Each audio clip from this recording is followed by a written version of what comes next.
네, 잠시 안내 말씀드리겠습니다. 이제 곧 3시에 저희 두 번째 세션을 시작하겠습니다. 모두 자리에 앉아주시면 감사하겠습니다.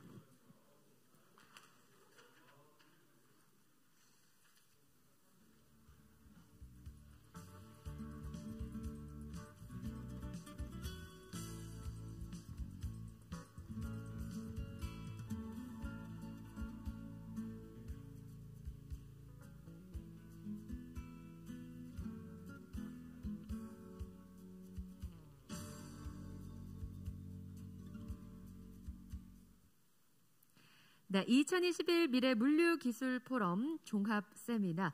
오늘 위드 코로나 물류기술 산업의 대응을 주제로 다양한 이야기 나누고 있습니다. 오늘은 3개의 세션으로 구성이 되어 있는데요. 자, 지금부터 두 번째 세션을 시작해 보겠습니다. 자, 두 번째 세션의 첫 번째 발표, 세 번째 주제 발표가 되겠지요. 이광수 CJ 올리브 네트워크스 AIDT 수석 연구원님께서 준비해 주셨는데요. 위드 코로나 시대 AI 기술을 활용한 스마트 물류의 시장 및 확장성, 메타버스 기술과 빅데이터 AI 활용 사례를 중심으로 발표해 주시겠습니다. 간단히 양력을 소개해드리면 이광수 연구원님은 18년 동안 각종 빅데이터 분석 기반 비즈니스 과제를 수행하시며 아모레퍼시픽, CJ제일제당, 삼성전자 등에서 프로젝트 매니저를 역임하셨습니다. 현재는 CJ 올리브 네트워크스 AIDT 연구소에서 수석 연구원으로 고객사의 다양한 문제 해결을 위해 AI 기술을 어떻게 활용해야 하는지에 대해 자문하고 계십니다. 자, 지금부터 이광수 수석 연구원님의 발표를 듣겠습니다. 네, 안녕하세요. 방금 소개받은 CJ 올리브 네트워크스 AIDT 연구소에서 AI 컨설팅을 담당하고 있는 이광수라고 합니다. 제가 물류 전문가가 아님에도 불구하고 이 자리에 좀 초대받으면서 상당히 좀 당혹스럽고 걱정도 많이 됐었는데요. 한편으로 생각해보면 저희 그룹사 내에도 이제 대한통운이라는 물류 회사가 있기 때문에 저희가 그동안에 대한통운과 여러 차례 AI 과제를 수행하면서 어찌 보면 데이터 분석과 관련된 좀 약간은 한정된 그런 분야에서 프로젝트를 하지 않았었나 좀 반성을 하게 됩니다. 그래서 이제 좀 고민의 폭을 조금 더 넓게 해가지고 이 기회를 빌어서 좀 한층 더 나아갈 수 있는 어떤 기술 발전 이런 것들을 좀 연구해야겠다 이런 생각을 했고요. 그런 면에서 개인적으로 좀 상당히 좀 의미가 있는 그런 시간이 아닌가 생각이 듭니다. 아무쪼록 여러분들도 이 시간이 좀 의미 있는 시간이 됐으면 좋겠습니다. 오늘 제가 준비한 내용은 일반적인 그런 내용과 함께 더불어서 저희 연구소에서 주력으로 연구하고 있는 분야 중에 하나인 메타버스를 조금은 좀 가볍게 좀 터치를 하겠고요.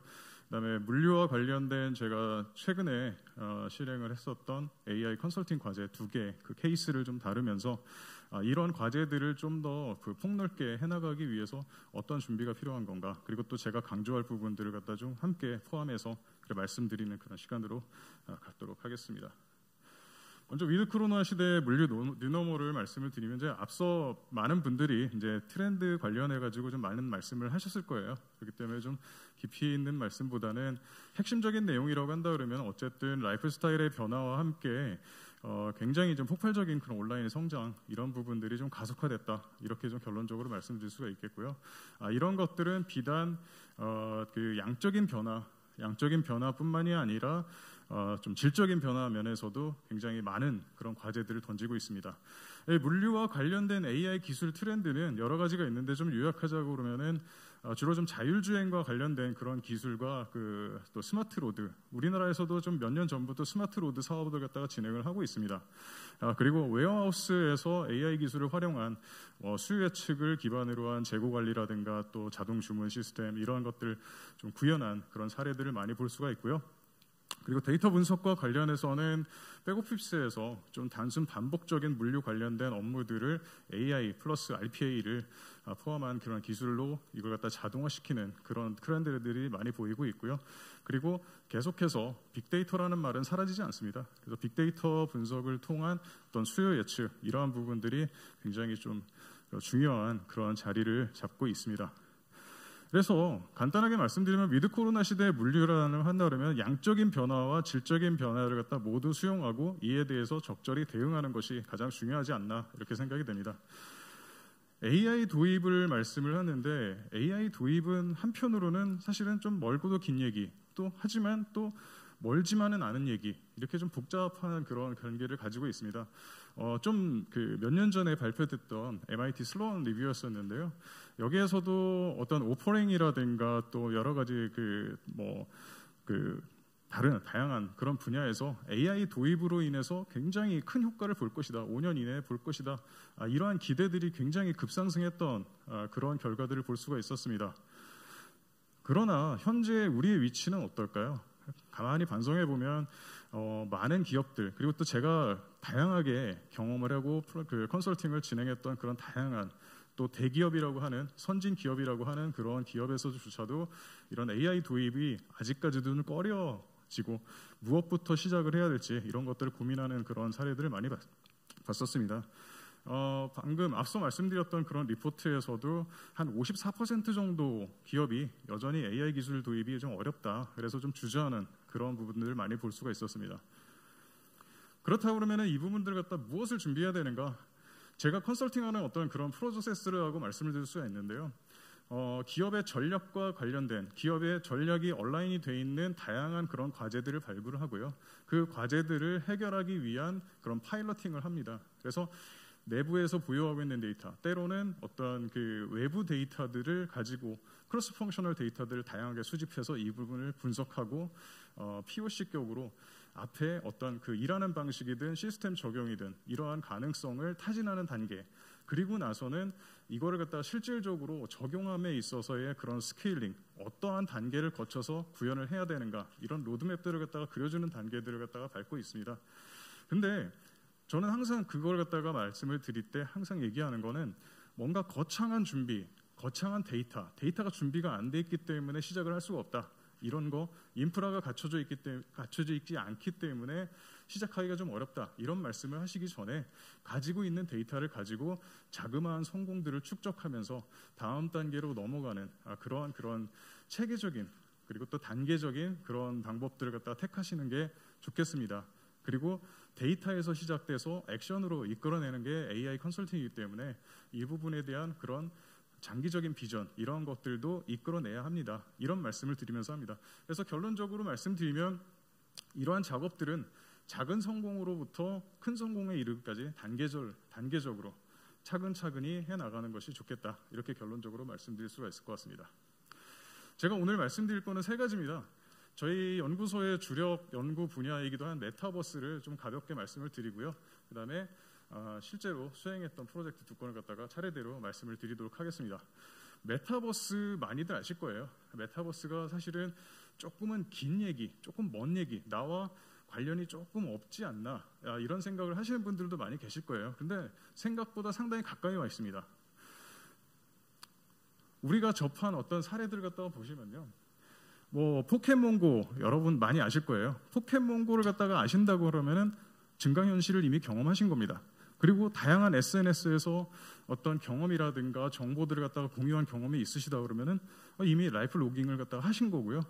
그 다음에 가상현실, 이거는 조금 게임이라든가 마인크래프트 같은 그런 게임이라든가 이런 것들을 경험해보지 못하신 분들은 조금 멀게 느껴질 텐데 가상현실 이런 부분들이 있고요. 그 다음에 구글 어스 같은 어떤 실질적인 물리적인 그런 세계를 좀 더 자세하게 구현하고 거기에 다양한 컨텐츠와 정보들을 갖다가 얹은 그런 미러월드 단계로 이렇게 나아가게 됩니다. 메타버스 검색 추이만 봐도 메타버스는 굉장히 트렌드라고 할 수가 있고요. 특히 우리나라에서는 자이언트 스텝이라든가 맥스트, 자이언트 스텝은 이제 그 에스파 캐릭터라고 좀 아마 아실지도 모르겠는데요. 근데 가상의 캐릭터, 그 음악하는 걸그룹 캐릭터입니다. 그걸 다 만들었던 회사고요. 그다음에 넥스트는 이제 우리나라의 어떤 그 독보적인 그 AR 플랫폼을 만드는 회사입니다. 그런 회사들의 소식이 전해질 때마다 굉장히 큰 폭으로 그 검색 추이가 좀 뛰고 있고요. 메타버스 역사만 해도라도 장기적인 역사입니다. 최근에 들어가지고 역사가 시작된 건 아니고요. 근데 역사가 굉장히 좀 오래 되면서 계속 각광을 받았음에도 불구하고 캐즘이라고 하는 단계죠. 그 기술이 실질적인 수요로 이어지기 전에 약간의 그런 정체를 겪는데 이미 이제 그 단계를 갖다가 벗어나서 계속해서 성장할 수 있는 단계로 접어들었다. 이런 평들을 많이 하고 있습니다. 대표적인 메타버스 플랫폼이 아무래도 이제 이런 게임과 관련된 그런 플랫폼들이 많은데요. 메타버스라는 것 자체는 기술이자 플랫폼입니다. 그래서 플랫폼 내에 콘텐츠를 어떤 걸 갖다가 실으냐 그런 거에 따라서도 굉장히 확장성이 크게 나타날 수 있는 그런 분야라고 할 수가 있습니다. 빅테크 3사의 메타버스 사례들도 주로 이제 협업과 관련된 그리고 오피스와 관련된 그런 기술들이 많고요. 실제로 저희 회사에서도 뭐 게더타운이라든가 이러한 그 기술을 통해서 메타버스 환경을 구축하고 거기에서 협업을 하는 그런 형태로 많이 진행을 하고 있습니다. 그리고 이제 엔비디아와 벤베 그룹이 협업한 사례인데요. AI를 하는 사람들이 가장 고마워하는 기업 두 개가 있다고 그러면 엔비디아하고 구글이죠. 엔비디아는 이제 그래픽 카드 만드는 회사인데요. 엔비디아하고 그 벤베 그룹이 협업을 해서 생산과 물류에 이어지는 전 과정에서 실시간으로 라이브 데이터들을 갖다가 수집하면서 이걸 갖다가 동시간대에 다른 그런 지역에 이렇게 있는 사람들이 이 데이터들을 갖다가 시뮬레이션 해보고 의견을 갖다가 주고받고 이러한 과정에서 발생할 수 있는 여러 문제들을 갖다가 협업 구조를 통해서 해결해 나가는 그런 플랫폼입니다. 그래서 이제 물류 쪽까지도 이 기술을 갖다 적용해서 확대할 예정이고요. 또 한편으로 이제 물류 쪽을 갖다 얘기 안 할 수가 없으니까요. 물류에서 이제 제가 생각하는 제가 가장 주목할 만한 그런 트렌드라고 할 수 있는 게 라스트 마일 배송이라고 할 수가 있었습니다. 앞서 양적인 면과 질적인 면을 갖다가 다 적절히 대응해야 된다고 말씀을 드렸는데 양적인 면을 갖다 대응하는 그런 작업들은 뒤에 사례에서 말씀을 드리고요. 질적인 면을 갖다가 좀 강조한 그런 부분들의 기술을 갖다가 말씀드리면 메타버스가 좀 더 확장이 된다고 그러면 이 부분에서 좋은 가치를 갖다 얻어낼 수 있지 않을까 그런 생각이 듭니다. 라스트 마일 배송은 아시다시피 어떤 그 질적인 면, 배송에서 빠르고 안전한 배송 서비스를 어떠한 형태로, 어떠한 요소를 바탕으로 해서 구현을 할 것인가 이런 고민들을 많이 할 겁니다. 그래서 선진 기업들에서도 굉장히 이 부분을 갖다가 집중해서 많은 사례들을 갖다가 만들어내고 있죠. 아마존이라든가 페덱스라든가 우리나라에서는 배민에서 이러한 실험적인 부분들을 갖다 많이 구현을 하면서 이 라스트 마일 배송에서 실질적으로는 어떤 그 기술 접목 이런 부분들을 갖다가 실체화하고 있는 그런 추세입니다.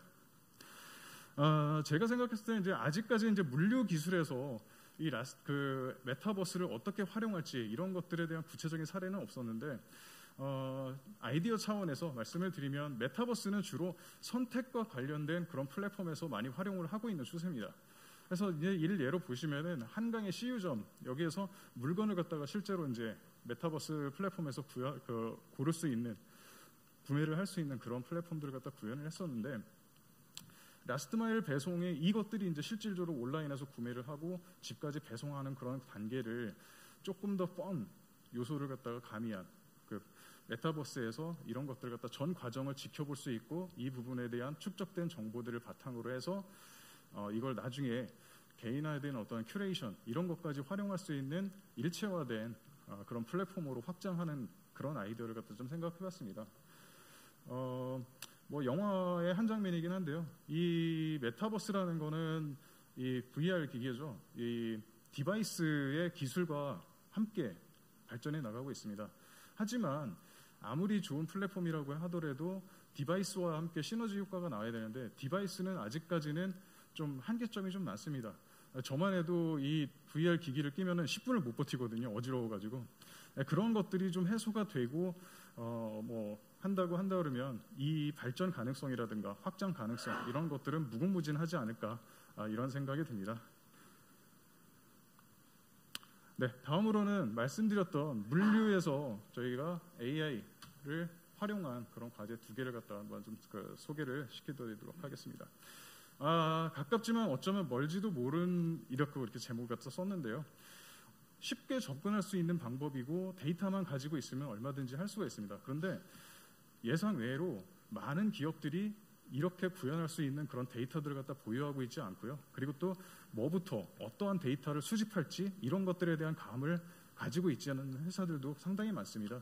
그런데 저희가 이 프로젝트를 수행했던 그 회사의 경우에는 그래도 한 3년 이상의 그런 경험들을 바탕으로 해서 많은 시행착오를 겪으면서 어떤 데이터들을 갖다가 수집을 해야 되겠고 어떠한 형태로 이걸 갖다가 아카이브를 해야 되겠다.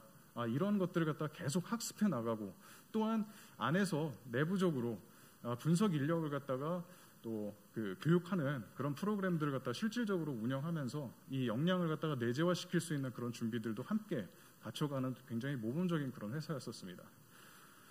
두 가지 사례 중에서 한번 첫 번째로 말씀드리는 거는 아까 말씀드렸던 온라인몰의 그런 그 수요 이런 것들이 폭발적으로 성장을 하면서 양적인 변화를 갖다가 대응하는 그런 방법에 있어서 AI가 활용된 사례였습니다. 간단하게 말씀드리면 프로모션 기간에 폭발적으로 주문량이 늘어나고 또 인력 계획을 갖다가 세우고 또 실질적으로 인력을 갖다 투입해서 뭔가 포장 작업을 하든가 하는 작업들을 이제 계획을 하고 실행을 해야 되는데 적절히 이 수요 예측이 되지 않으면 주문 예측이 되지 않으면 이 부분에 대해서 많은 부분에서 실기를 할 수 있는 그런 가능성들이 많았고 실질적으로 그런 사례들이 많았었습니다. 그래서 어느 정도의 그런 예측 정확도를 함께 기반으로 해서 이거를 플래닝에 좀 활용을 해서 또 일하는 방식이라든가 또 조금 더 나아가서는 시스템에 접목하는 그런 것들을 갖다 고민하고 있었던 그런 회사였습니다. 그래서 주문 데이터를 한 3개년치 데이터를 다 가져왔고요. 간단합니다. 주문 데이터만 가지고 있어요. 주문 데이터를 가지고 했고요. 그리고 자체적으로 보유하고 있는 프로모션 데이터가 있었습니다. 근데 프로모션 데이터가 프로모션의 형태라든가 기간 또 할인율 여러 가지 그런 정보들을 갖다 담고 있는 체계적인 데이터로 관리가 되고 있지는 않았었습니다. 다만 저희가 가지고 있는 어떤 기술을 갖다가 바탕으로 해서 프로모션을 했을 때와 안 했을 때를 갖다가 좀 영향력을 갖다 판별하는 그런 모델들을 갖다가 앙상블로 구현을 했었고요. 이렇게 했을 때 잘 맞는 알고리즘이 최종적으로 저희가 한 20에서 30가지 정도 그 모델을 테스트해봤는데 가장 잘 맞는 모델을 한 3가지 정도 추렸고요. 그 중에서 프로모션 데이터를 적용을 했을 때 정확도가 좀 더 다른 모델에 비해서 높게 나타나는 그런 모델을 최종적으로 선택을 했습니다. 그래서 이 부분을 갖다가 피크 기간의 예측 테스트로 한번 해봤었는데 이때도 역시 한 79에서 83% 정도 정확도를 보였었고요. 한 80% 정도 그 정확도를 B2B 쪽에서 보인다라는 거는 사실 제 경험적으로도 굉장히 좀 높은 정확도였었고요. 이 부분을 실질적으로 일하는 방식에 적용을 했을 때 플래닝에서도 나머지 한 20%의 오차 범위 이런 부분들은 충분히 인력 계획에서 커버할 수 있는 수준이라고 고객사에서 그렇게 평을 받았습니다. 그래서 결과적으로 또 자체적으로 가지고 있는 그런 채널 외에도 오픈마켓 같은 거, 이커머스 같은 채널에서도 이런 부분들을 갖다가 예측을 해야 되기 때문에 외부 몰에서 이런 프로모션 정보를 수집하는 크롤링 엔진도 동시에 개발을 했고요. 이 데이터들이 한 1년 정도 쌓이는 내년 시점에서는 외부 채널 대상으로도 이런 주문량 예측을 갖다가 해볼 수 있을 것으로 그렇게 예측이 됩니다. 결과적으로는 이 결과를 통해서 저희가 API화해서 시각화하는 그런 형태로 해가지고 활용될 수 있도록 데모 버전을 만들어서 제공을 해서 좋은 평을 얻었던 사례였습니다. 두 번째 과제는 온라인 주문을 할 때 한 사람이 주문을 할 때 단일 품목만 주문하는 경우가 요즘에 별로 없죠. 여러 가지 품목을 갖다가 주문을 하는 그런 케이스들인데요. 그렇게 됐을 때 어쩔 수 없이 이 어소트먼트 자체는 수작업을 할 수밖에 없습니다. 그래서 물류 창고에 가보면 선반에 다양한 제품들이 쌓여 있는데 이 제품들을 전동식 카트를 밀고 다니면서 제품을 갖다 피킹해가지고 박스에다 담아서 가지고 와서 포장하고 배송하는 그런 작업들을 하고 있는데요. 이 카트 동선이 얼마나 최적화되느냐에 따라서 시간과 비용과 그리고 또 인력적인 그런 부분에서 절감을 할 수 있는 포인트들이 얼마든지 있다고 판단을 했었습니다. 그래서 이 부분을 과제화해서 수행을 한 건데요. 앞서 말씀드렸다시피 주문이 들어오게 되면은 하루에 한 4번 정도 마감을 합니다. 마감 이후에 그 데이터들을 갖다가 시스템으로 넘기고요. 그걸 갖다 바탕으로 해서 단순한 그냥 로직으로 해가지고 그런 제품의 유사성이라든가 이런 것들을 기반으로 해가지고 카트를 갖다가 돌아다니는데 어디서부터 어떤 순서로 돌아다녀야 될지 작업자의 어떤 숙련도 이런 것들에 의존하는 면이 많았습니다. 근데 이제 저희는 이걸 갖다가 알고리즘화해서 최종적으로는 이 알고리즘을 카트에 이렇게 디스플레이 패널이 있는데 거기에 적용을 한다 그러면 이 작업자는 디스플레이 패널에 어떻게 나타나는 거에 따라서 그 순서대로 가기만 하면 되는 그런 구조로 만들었었습니다. 이 문제 해결을 위해서 TSP라고 하는 Traveling Salesman Problem이라고 해서요. 그 웹판원이 한 지점에서 다른 지점 여러 가지 지점을 갖다가 돌아서 오는데 들어가는 어떤 비용을 최소화하고 그리고 또 최단 거리로 돌 수 있는 효율적인 방법을 찾는 그런 휴리스틱인데요. 이걸 갖다가 AI화해서 여러 가지 방법들을 갖다가 좀 테스트해보고 최종적으로 합리적인 그런 알고리즘을 개발을 했었습니다. 베스트 인설션이라는 알고리즘이 기본적으로 들어갔고요. 베스트 인설션이라는 거는 간단하게 말씀드리면 숫자가 낮은 것부터 높은 것까지 줄 세우는 작업이라고 볼 수가 있습니다. 이걸 기반으로 해가지고 저희가 최종적으로는 에볼루셔너리 알고리즘이라 해서 인간의 어떤 그런 진화와 닮아있는 그런 알고리즘입니다.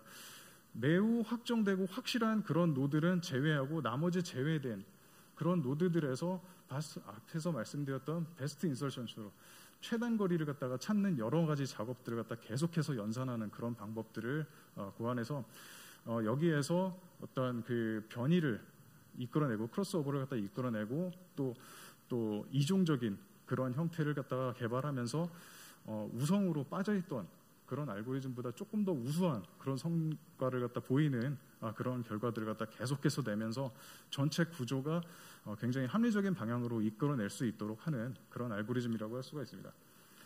이걸 통해서 저희가 알고리즘을 갖다 개발해서 실제로 테스트를 해보니 기존 대비 이동 거리가 한 22%, 그러니까 약 한 20%대의 그런 절감 효과가 나타났습니다. 하루 평균의 이동 거리로 계산을 해보니까요, 약 한 25.6km를 갖다가 단축하게 되더라고요. 그래서 이러한 그 알고리즘을 실제로 데이터하고 검증을 갖다가 해봤는데 주문량이 늘어나면 늘어날수록 안정적인 그런 절감 효과가 나타나는 걸 갖다 확인할 수가 있었습니다. 이 결과를 바탕으로 해서 이제 한 내년 정도에 이걸 갖다가 이제 구체화 시킬 예정인데요.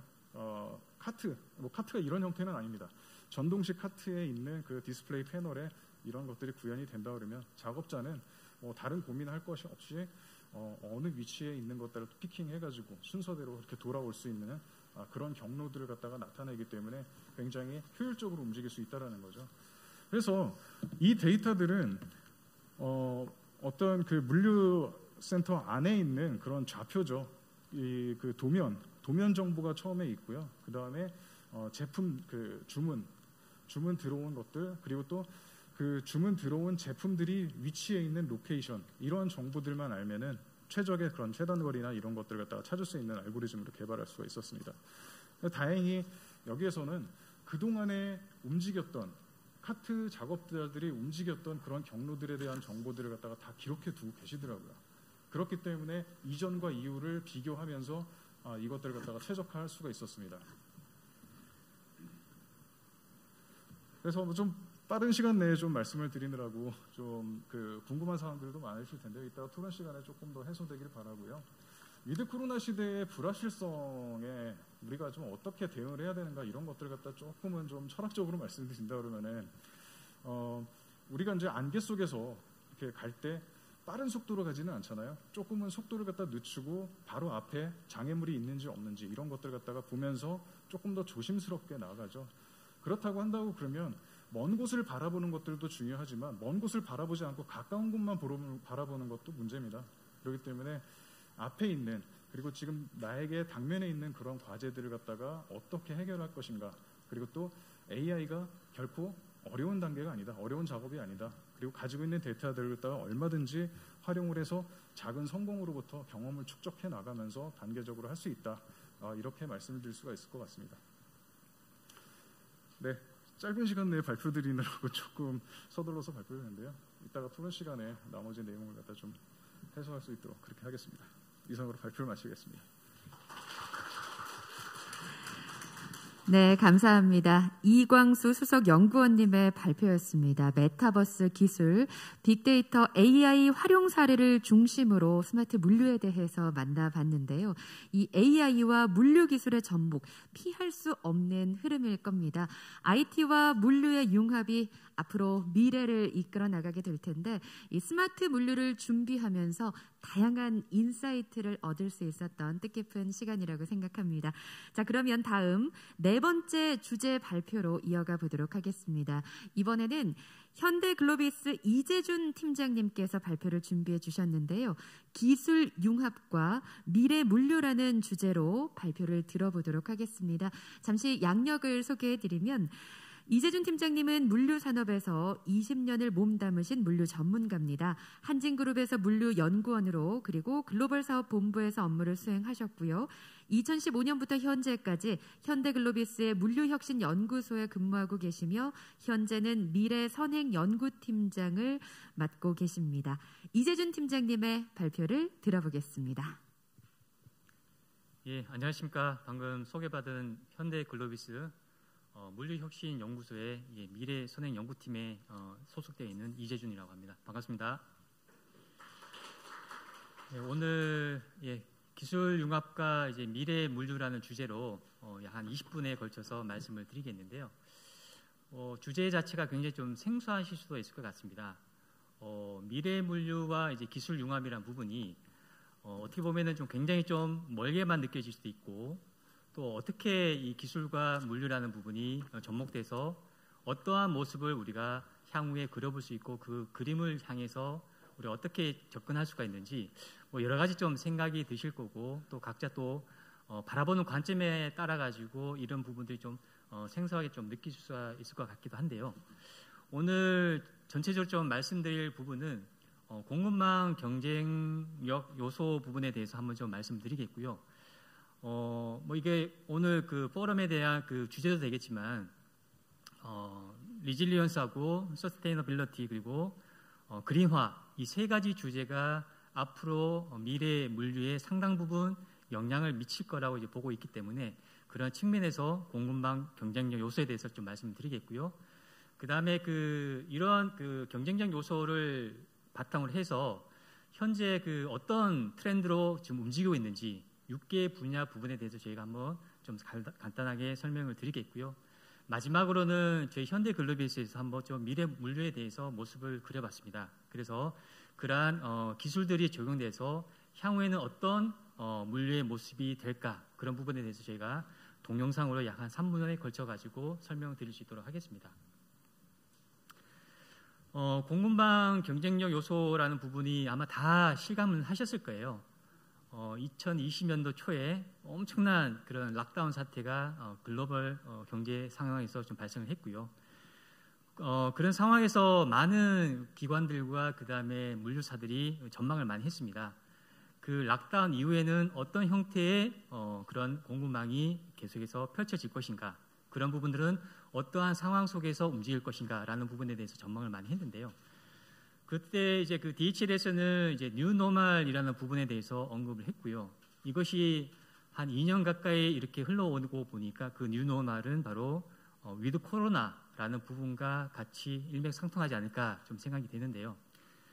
그 당시에 그 폭스바겐 그룹에서는 뉴노멀 시대에서 공급망의 성패를 좌우하는 그런 요인으로 세 가지를 꼽았습니다. 회복 탄력성, 그 다음에 지속 가능성, 그리고 투명성, 이런 세 가지 부분에 대해서 언급을 했는데요. 여기서 저희가 좀 보는 부분은 이 세 가지 외에 저희들은 이 세 가지 부분을 어떻게 하면 좀 더 경쟁력 있게 우리가 할 수 있을까, 경쟁력 강도를 더 강하게 할 수 있는 요인들이 무엇일까라는 부분에 대해서 두 가지를 뽑아봤습니다. 그것은 디지털 전환이라는 부분 한 개와 그리고 탄소 중립, 이 한 가지가 바로 이러한 세 가지 부분을 더욱더 경쟁력을 강하게 시킬 수 있는 그런 요인이 되지 않을까, 그렇게 한번 좀 생각을 하고 있습니다. 두 가지 부분에 대해서 좀 추가로 말씀드리겠습니다.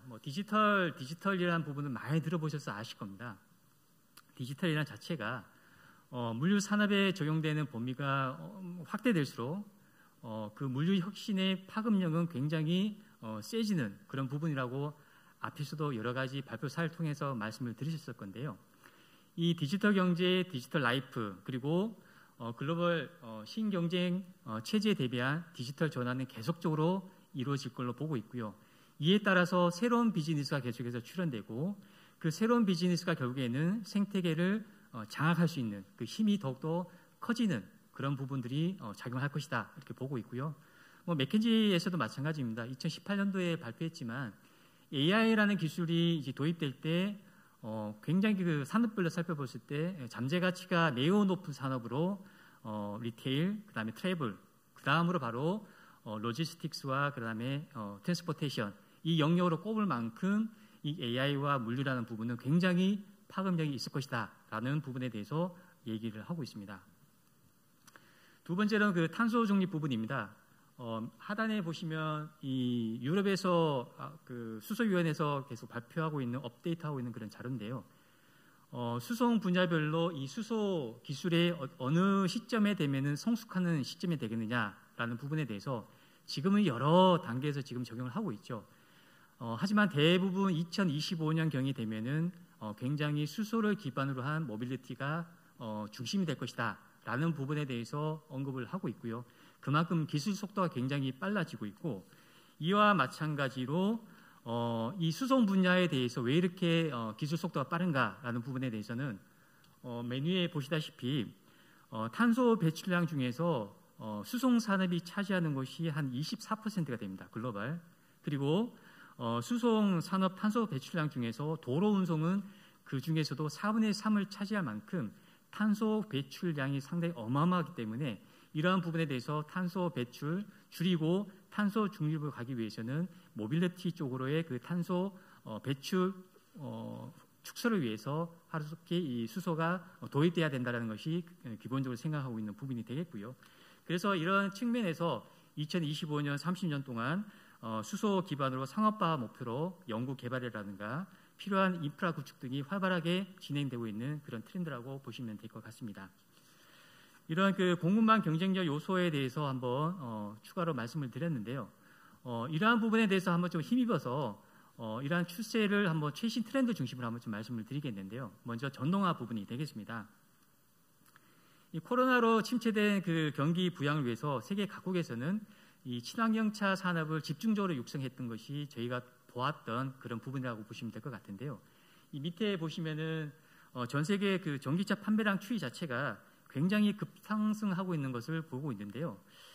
사실 그 2019년도에는 전기차 판매량이 639만 대, 전체 글로벌 차량 판매량이 9천만 대에 비하면 약 한 7.1%를 비중을 점유했는데 2020년도 같은 경우에는 전기차 판매량이 전체 판매량 대비해서 10.8%를 차지할 만큼 전기차 판매량은 급속도로 증가하고 있다 이렇게 보시면 될 것 같고요.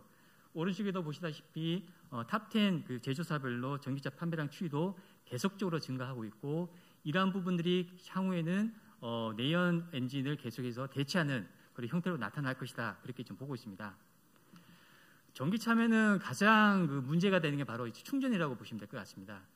지금 계속적으로 이제 충전 기술 자체가 계속 발달하고 있고 또 이제는 충전 기술 자체가 발달함에 따라서 어느 정도 약 한 150마일 이상은 이 모빌리티 차량 자체가 전동 차량 자체가 운행이 된다라고 보고 있기 때문에 이제는 충전 인프라 중에서도 충전 속도를 얼마만큼 단축시키느냐 이런 부분에 대해서 굉장히 많은 연구를 하고 있고 현재 나타나고 있는 것이 바로 초급속 충전소라고 이제 보시면 될 것 같습니다.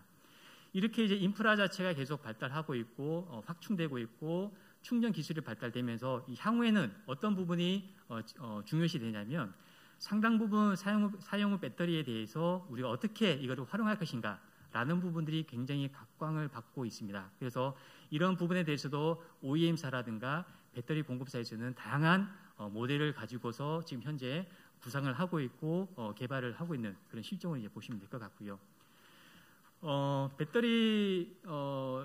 배터리를 기반으로 하는 그런 그 전기차에 대한 그 급증한 증가세와 더불어서 앞으로는 그 자율주행 차량 또한 마찬가지로 급성장할 거로 보고 있습니다.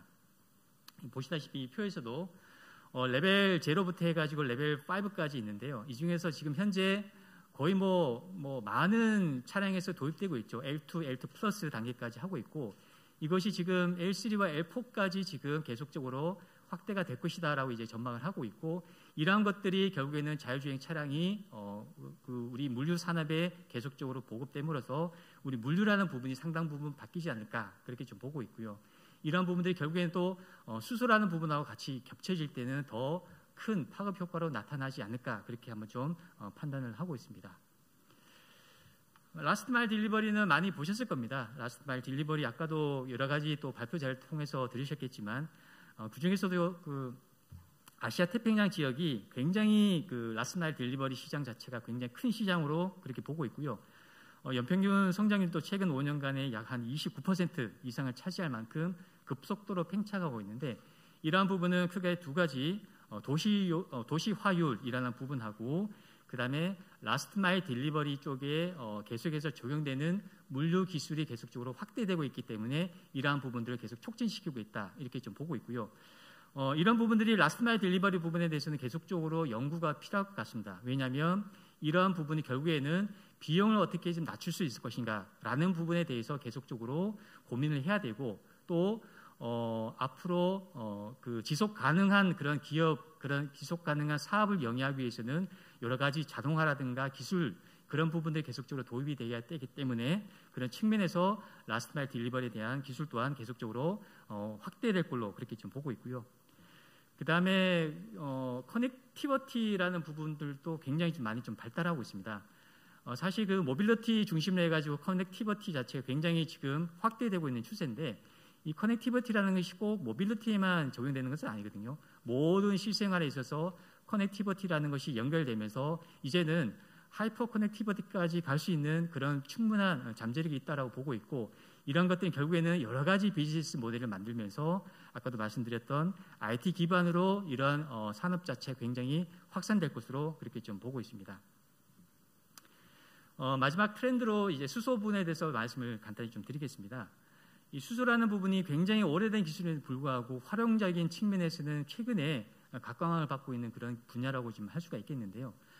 향후에 탄소 중립이라는 부분들이 이제 아마 수소로 굉장히 좀 많이 좀 중심축이 옮겨질 것 같고 이 수소라는 에너지를 중심으로 새롭게 에너지 정책이라든가 에너지 기반으로 해서 다양한 모빌리티와 인더스트리에 적용될 걸로 그렇게 좀 보고 있는데요. 결국에는 그 수소 관련된 기업체들은 밸류 체인을 어떻게 계속해서 확충해 나갈 것인가 여기에 지금 굉장히 골머리를 앓고 있고 그다음에 이런 부분들에 대해서 선정을 하기 위해서 굉장히 발빠르게 움직이고 있는데요.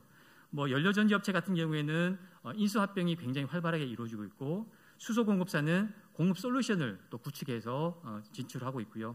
스타트업은 핵심 기술 기반으로 어플리케이션을 계속 개발하고 있는 그런 추세가 있습니다.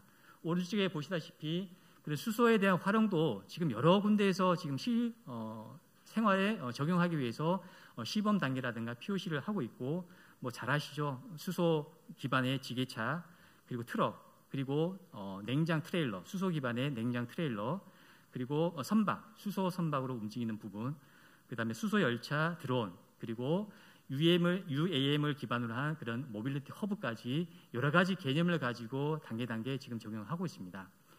이런 것들을 통해서 말씀드렸던 두 가지 부분 탄소 중립이라는 부분과 디지털 전환의 부분들이 결국에는 공급망의 경쟁력을 강화하기 위해서 계속적으로 이런 부분들을 작용할 것이고 이런 부분이 결국에는 오토메이션 구현을 통해 가지고 계속적으로 회복 탄력성을 확보하려는 그 움직임이 있을 거고요. 그 다음에 에너지라는 부분을 통해서 서스테이너빌리티까지도 우리가 계속해서 구현하려고 하는 그런 물류 기업들 아무래도 다양한 산업들이 그렇게 대비를 할 것 같고요. 그 다음에 그 요소 부분별로 디지털 기술들을 계속 적용함으로써 트랜스페어런시를 계속 확보하는 그런 형태로 이러한 미래 물류 기술들이 계속해서 확장시켜 나갈 것이다 보고 있습니다. 그래서 저희가 이런 내용을 가지고서 저희가 미래에 염두에 두고 있고 현재 저희 글로비스에서 강점으로 가지고 있는 그 기술을 바탕으로 해서 저희가 뽑은 핵심 거점으로는 하이드로젠 센터라든가 ESS 센터 그리고 모빌리티 허브, 이노베이션 허브 그리고 미래 물류 핵심 테크로는 비주얼 모니터링 시스템, EV 배터리 리주스 플랫폼, 그다음에 자율주행 전체 모빌리티에 대해서 운영 관리하는 시스템, 디지털 모니터링 시스템, 그리고 자동화, 이런 부분들이 저희가 핵심적으로 계속적으로 물류 산업에 발전할 그런 테크가 아닐까 한번 좀 생각을 해보고 있습니다. 그래서 이런 부분들을 가지고서 저희가 한 10년 정도 아마 후에 이런 모습이 되지 않을까 한번 그려봤습니다. 현대글로비스가 만드는 물류의 내일, 그 이상. 당신과 환경, 그 모두를 위한 더할 나위 없는 세상이 시작됩니다.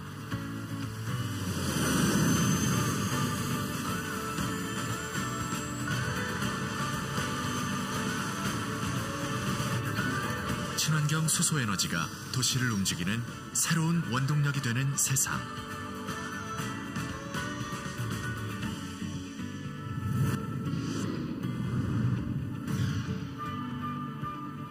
존재하는 모든 모빌리티가 글로비스를 통해 이어지는 세상.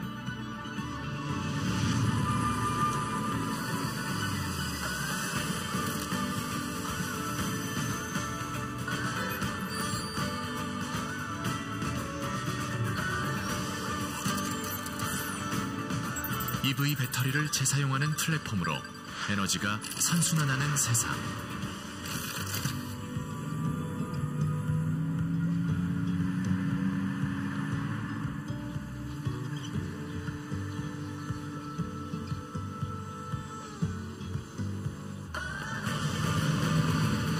자율주행으로 물류의 패러다임이 완전히 뒤바뀌는 세상.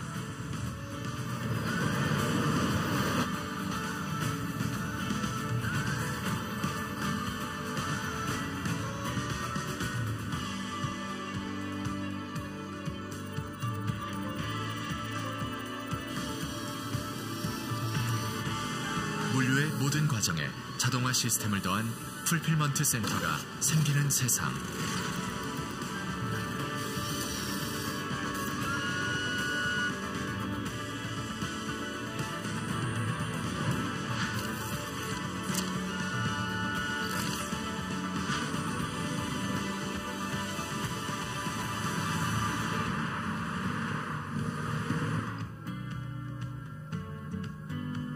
더 놀라워진 스마트 딜리버리 기술로 라스트 마일까지 하나로 연결되는 세상.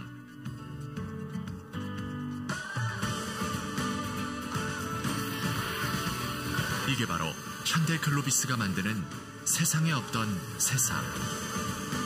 전 세계의 물류를 움직이던 현대글로비스가 먼저 움직입니다. 더 큰 내일로, 더 큰 세상으로. 글로벌 스마트 SCM 프로바이더 현대글로비스. 예, 이런 물류 모습이 결국에는 죄송합니다.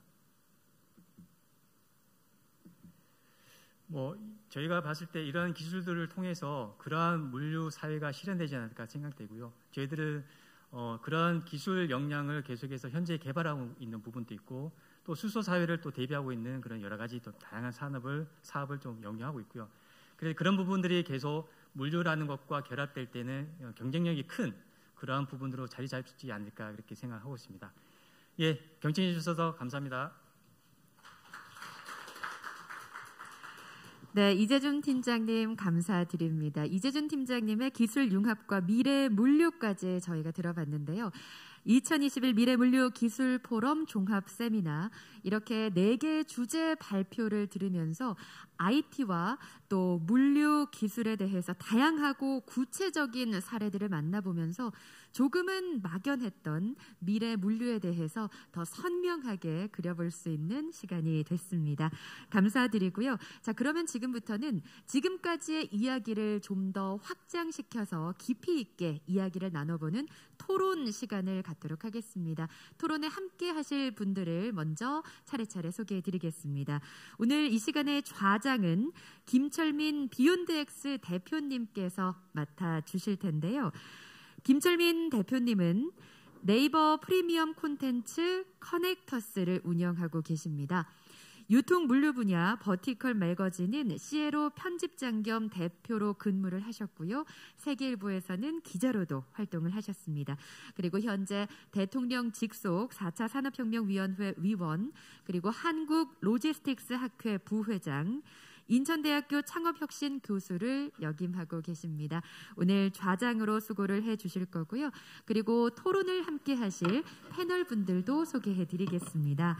먼저 온라인으로 인천대학교 동북아 물류대학원 송상화 교수님께서 준비하고 계십니다. 한국경영공학회 산학협력 담당 부회장, 그리고 한국 SCM학회 기획이사를 역임하고 네이버와 CJ 대한통운 육군본부에서 자문교수로 계십니다. 그리고 군산대학교 국제물류학과 원승환 교수님께서도 온라인으로 함께 해주실 예정인데요. 한국해양수산개발원 항만연구본부에서 근무를 하셨고요. 항만 물류기술 관련 국가 R&D 그리고 정책 연구를 활발히 수행을 하셨습니다. 현재는 전라북도 물류정책위원회 위원과 그리고 로티스 지필진으로도 활동하고 계십니다. 이렇게 두 분은 온라인으로 함께 해주실 예정이고요. 그리고 앞서 주제 발표를 해주셨던 이수정, 이광수, 이재준 발표자님까지 함께 토론을 해주실 예정입니다. 이 물류의 패러다임이 변화하고 있는데 앞으로 물류 기술이 나아갈 방향을 모색해 보도록 하겠습니다. 자, 그러면 좌장을 맡아주실 김철민 비욘드엑스 대표님께 마이크를 넘기도록 하겠습니다. 지금부터 토론 시작합니다. 네, 어서 오십시오. 예, 반갑습니다. 저 혼자나요? 예. 자리에 나와주시면 될 것 같습니다. 네, 함께 앞에, 토론하실 분들도 앞으로 모시도록 하겠습니다. 예, 앞에 이름표가 남겨져 있습니다. 예, 제 자리에 앉아주셔야 될 것 같습니다. 원 교수님 이쪽입니다. 예. 예, 반갑습니다. 비욘드엑스 김철민입니다. 되게 오래 진행을 했어요. 원 교수님 어떠셨어요? 좀 지루하지 않으셨어요? 아, 예, 저는 지방에서 올라와가지고 지루하다는 표현하면 안 되겠구나. 좀 피곤합니다. 예, 좀 이번 시간은 좀 캐주얼하게, 좀 밝고 경쾌한 이미지 분위기로 좀 진행을 했으면 좋겠습니다. 아무래도 오늘 이 자리에 대한 관심이 꽤 많으실 것 같다는 생각이 들고요. 또 전통적인 또 미래 물류 기술 포럼 저희가 이제 토론장인데. 오늘 재미있는 포인트는 전통적인 물류 기업에서는 우리 이재준 팀장님 한 분만 그만큼 물류 시장이 시장을 둘러싼 많은 IT 기업이라든가 또 테크 또 플랫폼이라든가 이런 분들에 대한 역할이 또 관심이 높아진 그런 걸 반증하고 있는 거 아닌가 싶기도 하고요. 그런 측면에서 오늘 발표 내용이 참 재미있었던 것 같습니다. 우리 원 교수님 오늘 어떻게 보셨어요? 예, 아주 흥미롭게 관전했고요. 비록 온라인으로 하고 있지만 아마 온라인으로 하게 되면은 저처럼 지방에 있는 많은 관심 있는 분들이 쉽게 참여할 수 있는 많이 장점이 있는 것 같아요. 그래서 저도 오늘 즐겁게 아주 들었습니다. 전체적으로 오늘 세션 1, 세션 2 발표를 총 4분이서 해주셨는데요. 우리 배민주 대표님은 싱가포르 현지에 계시다 보니까 여기에는 좀 자리를 못 하셨어요. 그 리뷰 좀 부탁을 드려도 될까요? 아, 예. 제가 신뢰를 무릅쓰고 간단하게 요약을 좀 할게요.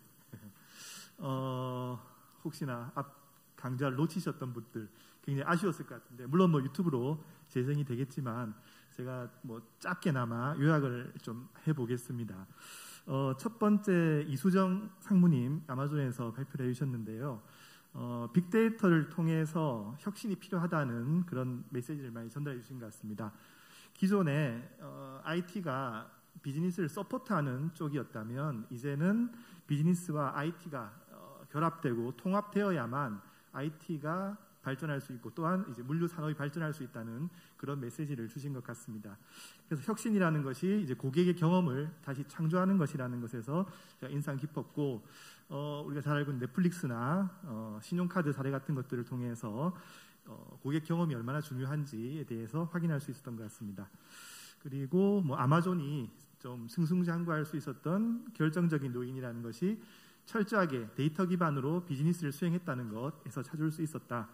그리고 뭐 인공지능을 통해서 뭐 딸기 선별하는 사례들, 그리고 뭐 키바 로봇 이런 사례를 보면서 아마존이 참 많은 것을 하고 있구나 그런 생각을 했었고요.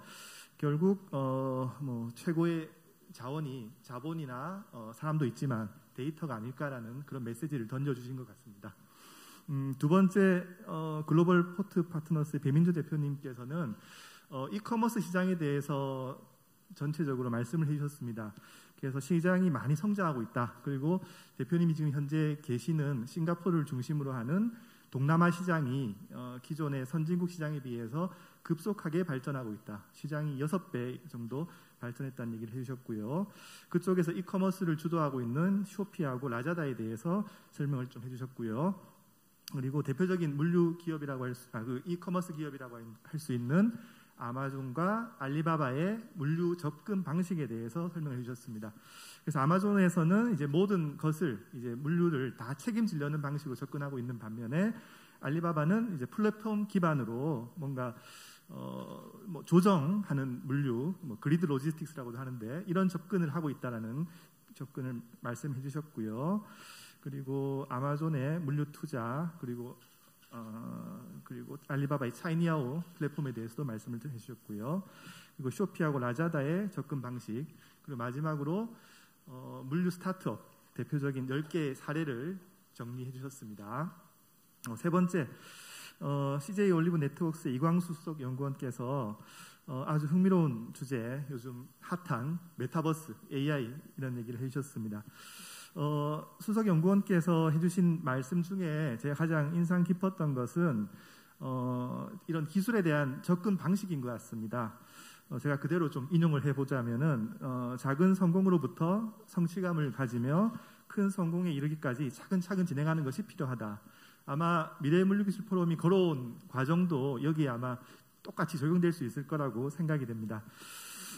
그리고 메타버스에 대한 여러 가지 소개를 좀 해주셨고요. 그리고 빅데이터 기반 AI, 그래서 온라인몰에서 주문을 예측하는 것, 그리고 카트 설비에 대한 작업 동선을 최적화하는 것, 이런 말씀을 해주셨습니다. 그리고 여기에 수식어를 좀 붙여주셨는데 이제 메타버스에서는 멀지만 가까운이라는 수식어를 붙여주셨고, 빅데이터 기반 AI에는 가깝지만 좀 멀지도 모른다는 요 수식어가 많은 것을 함축하고 있다고 저는 느꼈습니다. 마지막으로 조금 전에 현대글로비스 이재준 팀장님께서는 기술 융합과 미래물류라는 주제로 말씀을 해주셨는데요.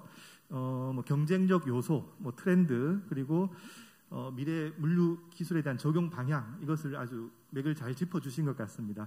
경쟁력 요소로 디지털 기술과 탄소 중립, 그리고 트렌드로서는 전동화, 배터리 충전 재활용, 자율주행 차량, 라스트 마일 딜리버리, 커넥티비티 수소, 뭐 이런 것들을 정리해 주셨고요. 마지막으로 기술 적용 방향을 동영상과 함께 시청하면서 아주 좀 그러니까 눈으로 직접 느낄 수 있었던 것 같습니다. 제가 교수님, 그래서 오늘 최고의 발표는 누구세요? 좀 더 얘기할게요.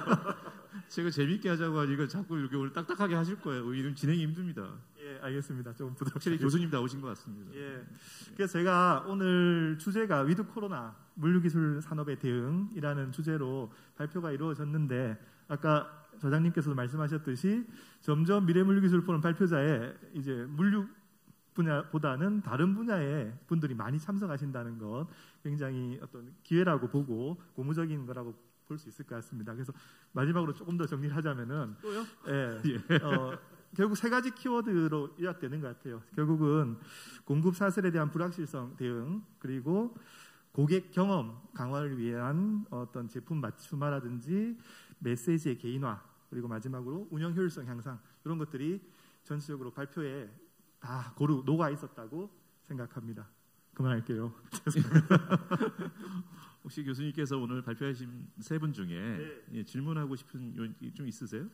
저만 하는 것 같아서 제가 뭐 질문 좀 드려도 되겠습니까? 안 물어보셔도 돼요. 다 대답해 주실 겁니다. 제가 지목하고 하는 게 좋겠죠. 현대글로비스 이재준 팀장님께 하나 질문 좀 드릴게요. 저는 뭐 대학에 있다 보니까 학생들을 지도하고 이런 데 관심이 많습니다. 그래서 물류 산업이 발전하기 위해서는 사실 우수한 인재가 많이 유입돼야 된다는 생각을 많이 하거든요. 그래서 아마도 물류 기술 분야는 다른 어떤 분야보다 다양한 전공 분야가 모여 있는 곳이라고 생각합니다. 그래서 물류 산업을 발전시키기 위해서 다양한 인재를 어떻게 좀 유입해서 발전시킬 수 있을지 그런 것에 대한 고민 좀 듣고 싶습니다.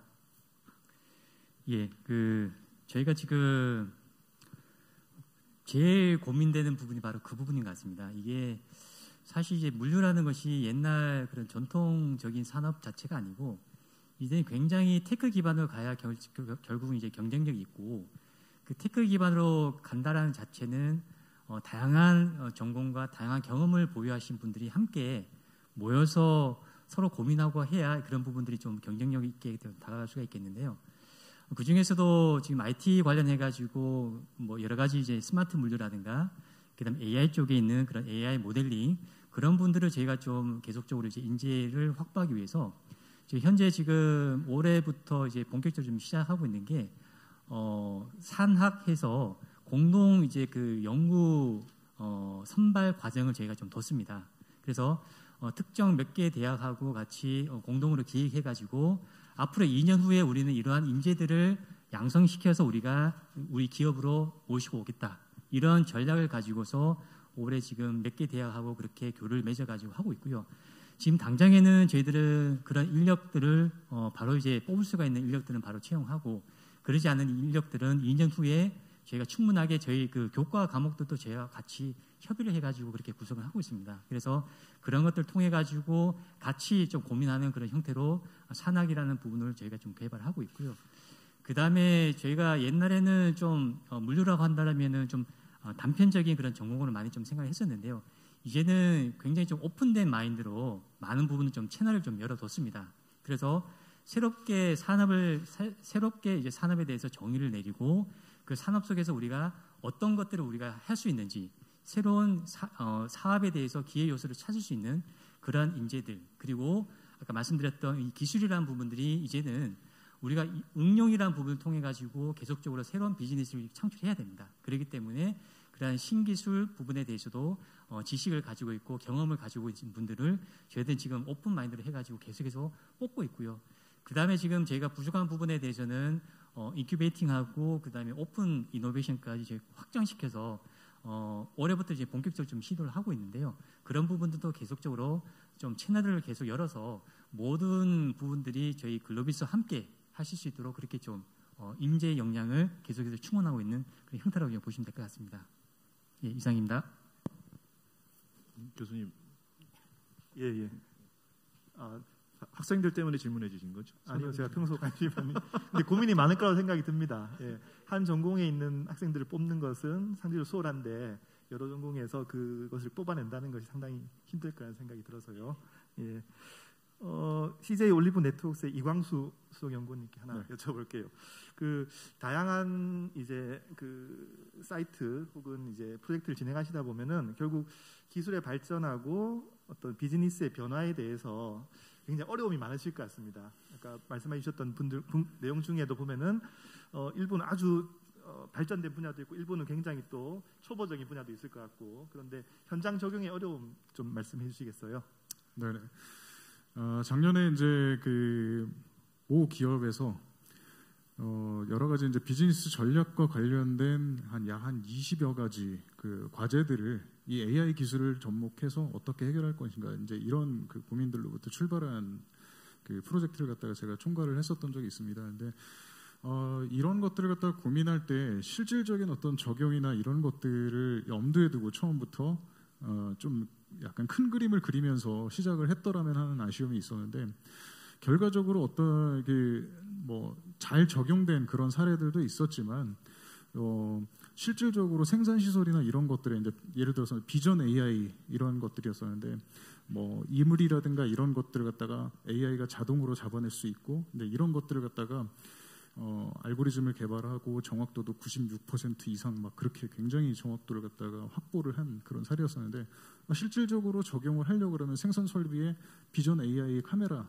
이런 것들도 설치해야 되고 또 이걸 갖다가 프로세싱 해야 되는 그런 그 장비들도 갖춰야 되는데 이러한 장비들을 갖다가 구매하는 거는 문제가 아닌데 이걸 갖다 설치할 공간이 없는 거죠. 뭐 그런 되게 그 너무 안타깝고 어처구니 없는 그런 사례들도 많이 봤었고요. 그리고 실제로 이제 아까 그 마지막 사례에서 보듯이 그걸 갖다가 그 디스플레이 패널에다가 구현할 수 있는 그런 인프라가 이미 갖춰져 있는 그런 되게 좋은 형태들도 있었습니다. 그런데 뭐 공통적으로 말씀을 드리면 제가 좀 더 가까운 시선으로 이 과제를 갖다가 수행하는 것도 좋지만 먼 미래나 이런 것들을 갖다가 같이 고민하는 것도 되게 중요하다고 제가 말씀드렸다시피 처음에 과제를 갖다 선정하고 수행함에 있어서 항상 이거는 그냥 POC에서 끝내야 되는 그런 것이 아니라 이걸 갖다가 실질적으로 적용을 하고 시스템이든 일하는 방식의 변화를 이끌어내든 이런 형태로 구현돼야 된다라는 걸 갖다가 염두에 두고 시작을 했더라면 그런 아쉬움들이 있었고요. 그런 것들을 갖다가 진행하려고 하는 많은 기업들이 이런 고민들을 갖다 좀 같이 했으면 좋겠습니다. 네, 이상입니다. 예, 혹시 AWS 이수정 성우님께는 질문이 없으십니까? 있습니다. 예, 아이고. 예. 요즘 뭐 이렇게 물류 분야든 어느 분야든 발표를 들어보면은 대부분이 아마존이 기승전 아마존이 같습니다. 그래서 오늘 제가 아마존에 대해 소개를 듣고 여러 가지 말씀을 해주셨는데 상무님께서는 뭐 아마존 이전에도 여러 기업을 경험하신 걸로 제가 들었습니다. 그래서 정말 아마존이 가지고 있는 좀 핵심적인 경쟁력, 경쟁 우위, 그렇게 투자할 수 있는 비결, 뭐 이런 것들이 뭘까 좀 궁금했거든요. 그래서 몸담고 계시니까 조금 저희들한테 잠깐 좀 소개해 주시면은 저희 궁금증이 좀 해소될 것 같습니다. 네, 감사합니다. 되게 어려운 질문을 주셨어요. 아마존을 제가 다닌 지가 2년이 조금 넘었고요. 그 4년 정도는 이제 IBM이라는 회사하고 이제 오라클이라는 회사에 있었습니다. 저는 글로벌 IT 기업에만 한 26년 정도 있었는데 이제 아마존이 여러 가지 아까 제가 말씀드린 바와 같이 이제 성공을 굉장히 많이 했지만 사실은 실패한 것도 있습니다. 성공이 너무 많기 때문에 실패한 게 묻히는데 대표적으로 이제 실패한 사례가 파이어폰이라고 하는 전화를 이제 야심차게 한번 만들어 보신 거예요. 우주를 다녀오신 회장님께서. 왜냐하면 삼성하고 애플이 돈을 엄청 버니까 본인도 뭔가 이런 그 폰을 만들면 이 시장을 잘할 수 있지 않을까 해서 파이어폰이라고 하는 거를 만들었는데 사실은 폭망? 굉장히 큰 실패를 했습니다. 그럼에도 불구하고 그 파이어폰을 만든 팀들이 해체되거나 아니면 정말 파이어가 되지 않았어요. 그래서 그분들이 나중에 다시 프로젝트 팀을 만들어가지고 이제 만든 게 알렉사라는 인공지능 스피커입니다. 인공지능 비서이기도 하고요. 다시 말씀드리면 이제 아마존에서 뭐가 다르냐? 기존 회사도 모두 좋은 회사였었지만 좀 차이점을 말씀을 드리면 fail fast, 빨리 실패를 해보고 그리고 experimental, 그러니까 실패해서 빨리 레슨을 만들고 다음 실험을 해보는 것. 이런 게 굉장히 다른 점이에요. 물론 폭발적으로 크고 있기 때문에 실패한 분들을 혼낼 시간이 없어서 그럴 수도 있을 것 같습니다만 이제 문화 자체가 여러 가지 그런 실패를 인정하는 문화가 있는데 예를 들면 투웨이 도어스, 한쪽 문 손잡이만 달지 않고 문을 열었다가 다시 또 들어와서 어떤 경우든 실패해서 배울 수 있는 점, 그리고 워킹 백워드, 무슨 말이냐면 고객이 뭔가 이걸 만들어주세요 라고 하는 VOC를 가지고 제품을 만들고, 특히 제가 지금 몸담고 있는 아마존 웹 서비스라고 하는 클라우드 부서는 90% 정도의 제품들이 고객이 만들어달라고 해서 만든 것입니다. 네. 그래서 이러한 좀 독특한 문화, 아마존이 가지고 있는 독특한 문화가 지속적으로 좀 잘하게 만드는, 실패는 몇 개 안 되고 성공들은 더 많게 만드는 그런 비결이 아닐까 생각합니다. 감사합니다. 네, 저는 오늘 알았습니다. 원 교수님이 분량 욕심이 많으시군요. 네. 어떻게 발표하신 분보다 질문이 훨씬 더 길고, 예, 감사합니다. 아까 프로포트에 유튜브에서 실시간 댓글 주신 분 띄워주셨는데요. 아까 제가 보니까 CJ 올리브 네트워크스의 이광수 연구원님께 저도 이 메타버스와 게임의 정의에 대해서 아주 뭐라고 할까 좀 재미있게 읽었던 포스팅 중에 하나가 재미있으면 게임이고 재미없으면 메타버스다. 뭐 이런 이야기가 있거든요. 근데 이 질문 보시면 아시겠지만 이 메타버스가 혹시나 이 게임 산업에서 좀 부정적인 이미지를 좀 긍정적으로 만들고 이걸 또 하나의 어떤 산업화를 시키려고 하는 이 묘수 아닌가 뭐 이런 얘기가 있다고 하는데 이거에 대한 혹시 연구원님의 어떤 개인적인 생각 뭐 편안하게 말씀하실 수 있나요? 이게 좀 불편하실 수도 있을 것 같기도 하고 괜찮습니다. 예. 아주 개인적인 생각을 말씀드리면 저희 대표님께 혼날 것 같고요. 메타버스라는 것 자체가 아까 말씀드렸다시피 기술이자 플랫폼이고 최근에 어떤 코로나 또 위드 코로나 시대에서 라이프 스타일이 변화하면서 오프라인 미팅이나 뭐 만남이 좀 줄어들면서 이제 좀 전이되는 그런 동기를 갖다 부여한 면들도 없지 않아 있고요. 정부에서 이런 부분들을 갖다가 강조하고 또 사기업 이런 민간 기업에서도 이런 것들을 강조함에 있어서 약간은 조금 더 플러스 알파된 그런 미래를 갖다 바라보면서 만약에 마케팅에도 좀 활용한 면도 없지 않아 있어요. 사실은 용어라는 것 자체가 이거 기술을 갖다가 조금 더 부풀려서 말하는 어떤 그런 면들도 없지 않아 있거든요. 뭐 예를 들면 한 15년 전 그 정도 전에는 유비쿼터스라는 말을 갖다가 빼고는 대화가 안 될 정도로 그런 기술이나 이런 분야에서 대화가 안 될 정도였었는데 지금도 마찬가지로 뭐 메타버스, AI에서 메타버스를 갖다 빼면 뭐 거의가 얘기가 안 될 정도로 그렇게 좀 각광을 받고 있습니다. 그런데 실질적으로 메타버스가 단지 그냥 게임이다 뭐 이렇게 생각하시는 분들 굉장히 많아요. 근데 제 생각에는 게임이라는 걸 갖다가 마케팅적으로 활용하는 어떤 그런 것들이 아니라 메타버스 자체라는 거가 사람들을 갖다가 좀 더 모을 수 있는 그런 유인책, 락인 이런 요소들 이런 것들에서 펀이라는 재미 요소들을 갖다가 좀 더 가미한 그런 영향이 아닐까 그런 생각은 들어요. 그래서 마케팅적으로 그리고 또 이제 이 기술을 활용함에 있어서 항상 신기술이 만들어지면 긍정적인 면 그런 부분 빠지고도록 그러니까 그 부분 외에도 부정적인 어떤 그런 좀 이제 약간 음성적으로 되는 그런 것들이 없지 않아 항상 계속 개입이 되죠. 그런데 모든 기술이 뭐 그렇게 발전해 나가는 그런 방향이 그러하듯이 어떤 긍정적인 면, 순기능적인 면이 있다 그러면 또 그거에 반하는 그런 안 좋은 면들이 좀 드러나게 되고 그런 것들이 대립과 충돌을 겪으면서 조금 더 순기능적으로 나아가는 게 기술이 발전이 아닌가 그런 생각이 들고요. 그러한 긍정적인 면들이 굉장히 많음에도 불구하고 부정적인 면을 갖다가 좀 더 소홀히 하고 그런다라는 거는 정책적으로도 좀 말이 안 되는 거고요. 그런 것들을 계속 보완해 나가면서 이 기술이 지속적으로 발전할 수 있도록 정부든 민간 기업이든 또 여러 가지 그런 집단에서도 그런 것들을 갖다가 보완해서 계속해서 발전해 나갔으면 하는 바람이고요. 사람들이 모이려고 하는 그런 근본적인 욕구 이런 것들을 생각해 보면 이 메타버스는 계속해서 성장을 할 수 있다고 생각을 하는데 사람들이 모이는 이유는 뭔가를 갖다가 교류하는 거 이런 것들도 중요하지만 궁극적으로는 자신이 가지고 있는 정보나 경험 이런 것들을 갖다가 교류하면서 그거 이상으로 더 나은 어떤 집단 지성을 만들어내는 그런 욕구들도 많이 있을 거란 말이죠. 그래서 그러한 그런 순기능적인 측면에서 이 기술은 계속해서 발전해 나가야 되고 또 메타버스뿐만이 아니라 그러한 이슈들이 많이 발생하고 있는 뭐 딥 에디팅 이런 기술들도 계속해서 그런 부분들을 보완해 나가면서 순기능적으로 발전해 나가야지 않을까 그런 생각이 듭니다. 예, 이광수 연구원님도 분량 욕심이 많으시네요. 네. 친절한 답변 감사합니다. 제가 오늘 되게 기분이 안 좋은데요. 제 머리 위에 이렇게 원상환 교수님 위로 보면은 인천대학교 동부과물리대학원의 우리 송상하 교수님이 마치 영화 넷플릭스의 그 지옥 헬바운드에 나오는 고지하러 오신 듯한 느낌으로 상상이 되십니까, 여러분? 송 교수님 뭐 자꾸 이렇게 문자로 빨리 진행해달라고 자기 바쁘다고. 그래서 제가 일부러 소개 안 하고 그동안 있었습니다. 예.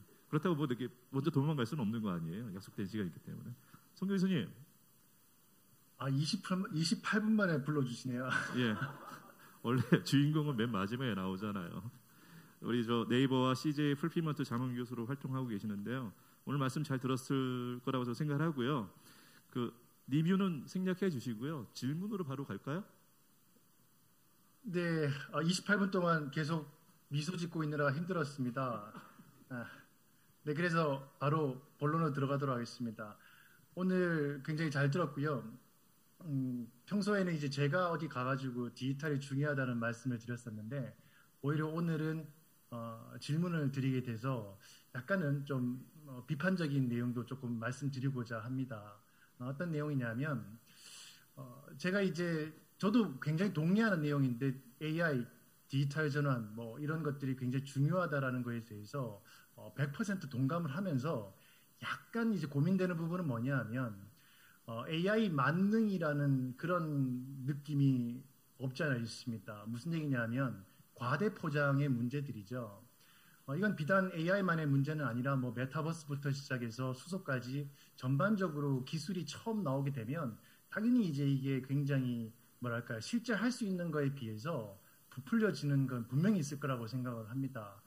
그렇기 때문에 항상 조심해야 되는 부분은 뭐냐 하면 각각의 기술이 실제로 할 수 있는 것과 없는 것 사이에서 어떤 밸런스를 정확하게 맞추는 것이 중요하다고 생각을 하고 있습니다.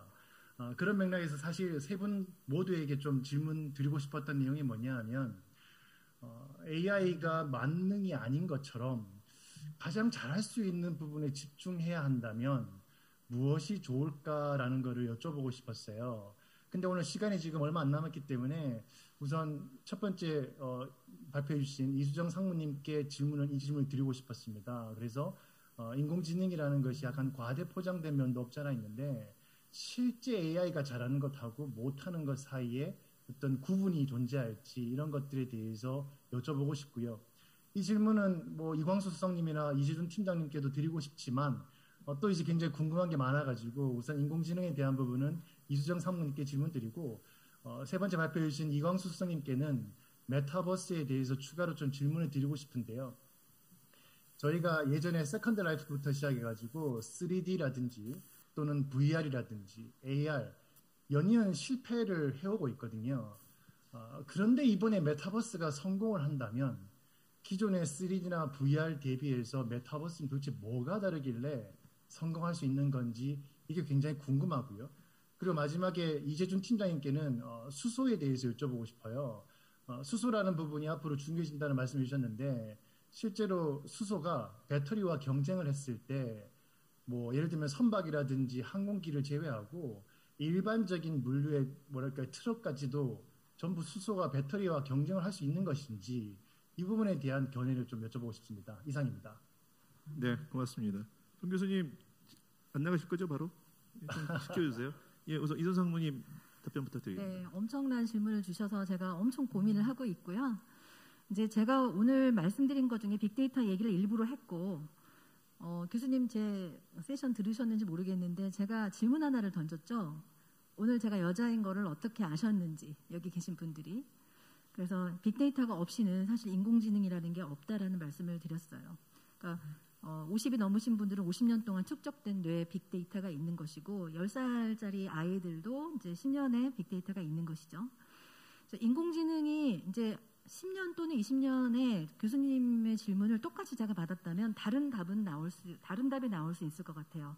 그 사이에 빅데이터가 엄청나게 발전을 하고 그리고 어느 정도는 인간의 영역을 이제 침범 또는 커버를 하면서 그때 이런 질문을 받았으면 제가 달리 대답을 했을 텐데 이제 지금의 상황은 어떻게 제가 대답을 드리고 싶냐면 여러분들께서 이제 알파고 또는 이제 그 전에 IBM의 딥블루라고 하는 슈퍼컴퓨터들이 있어서 IBM의 딥블루는 체스를 이기고 알파고 같은 경우는 바둑을 이겼죠. 그런데 알파고가 과연 제가 여자인 것을 알 수 있을까요? 모른다는 거죠. 무슨 말이냐면 이제 연산을 굉장히 잘하는 딥러닝 레벨의 것을 가지고 우리는 인공지능이라고 하는가. 예를 들면 이세돌 씨를 이겼기 때문에 저게 사람일 거라고 생각을 하시나요? 이수정이 여자라는 것을 안다. 불가능하거든요. 여러분들 의사 선생님들 보시면 엄청난 그 의학 지식을 가지고 계시잖아요. 그런데 또 데이터 사이언티스트나 아니면 개발자들을 보면 또 다른 기술을 가지고 있단 말이에요. 왜냐하면 그들이 가지고 있는 빅데이터, 뇌에 있는 데이터가 다르기 때문이거든요. 그래서 이제 여기서 인간이 할 수 있는 영역 또는 기계가 또는 인공지능이 할 수 있는 영역 그렇다면 지금의 현재 상태는 이제 딥러닝 더하기 머신러닝, 지금은 조금 자가로 데이터를 주면 모델링을 할 수 있는 정도까지는 발전을 했어요. 그래서 알파고 더하기 아까 제가 말씀드린 퍼스널라이즈, 그러니까 개인화할 수 있어서 뭔가 추천을 하면 기특하게도 몇 개는 맞추는. 다시 말씀드리면 여러분들의 비즈니스와 또는 의사 선생님들의 어떤 의료 진료나 이런 부분을 서포트하는 어그먼티드 어떤 툴의 레벨에 지금 와 있습니다. 인공지능은. 근데 이제 클라우드가 전 지구에 있는 모든 데이터를 다 흡수를 해서 매트릭스 같은 걸 만들어가지고 그 안에다가 사람을 전지처럼 쓰게 하고 그런 미래가 올지는 모르겠으나 이제 현재 교수님이 주신 질문에 대한 답을 한다면 컴퓨팅하고 데이터를 모아서 그걸 가지고 프로세싱하고 조금은 서포트하는 영역, 그러니까 인간을 지원하는 영역은 잘합니다. 제가 위키피디아보다 못하잖아요. 어떤 지식에 대한 것은. 하지만 어떤 종합적인 판단 그리고 이모셔널한 부분, 종합적인 인간 휴머니티에 관련된 부분, 인문학적인 부분에 대해서는 아직도 갈 길이 멀었다고 생각이 듭니다. 왜냐하면 인간이 이제 제가 뭐 50살이라고 하면 50년 동안 축적된 이 데이터를 이런 정도의 에너지를 가지고 프로세싱할 수 있는 컴퓨터는 아직은 없거든요. 그래서 그렇게 말씀을 드리고 시간이 많이 지났습니다만 한 말씀 더 드리면 여기서 이제 인공지능 또는 빅데이터가 굉장히 중요한데 경계해야 될 것은 인공지능도 결국은 베이스라인 자체가 빅데이터이기 때문에 굉장히 힘이 센 플랫폼 사업자 또는 데이터를 가진 자가 데이터를 왜곡해서 인풋을 한다면 AI가 굉장히 약간 자폐적인 AI가 이제 개발이 될 수가 있어요. 왜냐하면 왜곡된 데이터를 주기 때문에 그 부분에 대해서도 인간들이 조금 경계를 하고 사람들이 경계를 하고 집단 지성으로 풀어내야 할 영역이라고 생각합니다. 이상입니다. 예, 말씀 감사합니다. 송상효 교수님의 질문의 요지는 아마존 자문하고 싶습니다. 뭐 이런 이야기인 것 같습니다. 그다음에 우리 이광수 연구원님께 여쭤보고 싶은 게 아까 송 교수님께서 메타버스 이야기할 때 3D 컴퓨팅, 3D 프린팅이라든가 VR 관련해서 그 기술에 넘어설 수 있을 것인가 뭐 이런 얘기를 해주셨는데요. 뭐 간략하게 좀 말씀해 주실 수 있나요? 간략하게 말씀드릴게요. 네. 과거하고 지금하고 좀 비교한다 그러면 가장 큰 차이는 두 가지라고 제가 보고 있습니다. 한 가지는 가장 중요한 게 이제 컨텐츠 부분이라고 보고 있어요. 과거에는 어떤 그 기술 지향적인 그런 그 신기술 이런 것들이 조금 회자됐다 그러면은 지금은 거기 안에서 회자가 되는 다양한 그런 컨텐츠들이 각광을 받고 있죠. 그러니까 이전에는 생각하지 못했던 그런 영역들, 서비스들 이런 것들이 굉장히 이제 여기 플랫폼에 태워지면서 이제 패러다임 자체가 바뀌는 거죠. 과거에는 부동산 거래나 이런 것들은 겨우 하는 게 그냥 온라인에서 그냥 또 조회하고 뭐 이러는 정도였었지만 이제는 이런 것들을 갖다 비대면으로 플랫폼 안에서 서로 공유하고 파는 사람과 사는 사람들이 같이 공유하고 이런 것들도 있을 수 있고요.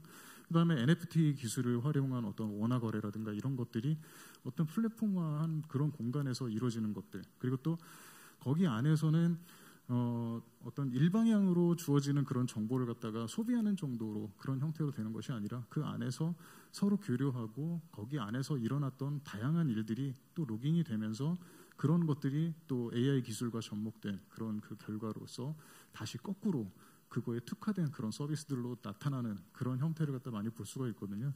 그래서 뭐 기술의 발전이라든가 이런 것들도 당연히 뭐 중요하겠지만 거기 안에서 이루어지는 컨텐츠의 그런 무한한 가능성 이런 것들이 뭐 공연도 예전에는 공연을 메타버스에서 한다고 이렇게 했을 때 그런 것들을 상상을 못했던 시절이 있었죠. 컨텐츠가 다양화되면서 이런 것들은 계속해서 장기화될 수 있을 것 같고 더 나은 그런 신기술들이 많이 나올 수 있을 거라고 생각을 하고 있습니다. 네. 예, 연구원님 말씀 감사합니다. 저 이재준 팀장님 아무래도 글로비스가 현대차 계열이다 보니 전기차보다는 수소차 좀 강조를 해주신 것 같고 저는 물류기업이 유통이나 제조에 위해서 선행적 의사결정이 아니라 후행적 의사결정을 많이 해다 보니 선제적 투자라든가 이런 게 좀 많이 힘들 것 같고 더더욱이나 팀장님이 맡으신 팀이 이제 미래 선행팀 연구원이잖아요. 이게 대단히 어려운 일일 것 같아서 그런 부분들에 대해서 좀 더 가미해서 좀 말씀을 해주실 수 있으실까요? 예, 그 교수님께서 배터리랑 이제 수소 굉장히 좀 민감하죠. 이게 그 차이점에 대해서 경쟁력 부분에 대해서 말씀해 주셨는데요.